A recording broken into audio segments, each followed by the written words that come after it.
Our reading today is All of Us Are Beautiful by Thomas Rhodes.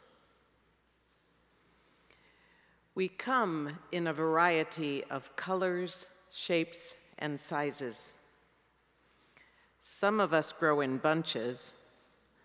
Some of us grow alone. Some of us are cupped inward, and some of us spread ourselves out wide. Some of us are old and dried and tougher than we appear, and some of us are still in bud.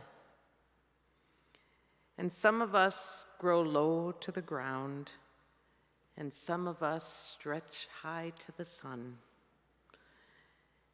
Some of us feel like weeds sometimes, and some of us carry seeds sometimes. Some of us are prickly sometimes.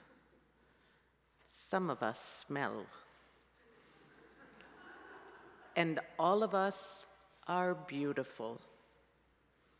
What a bouquet of people we are.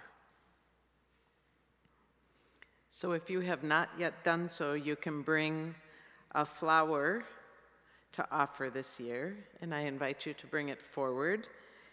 And we will begin singing hymn number 21, For the Beauty of the Earth.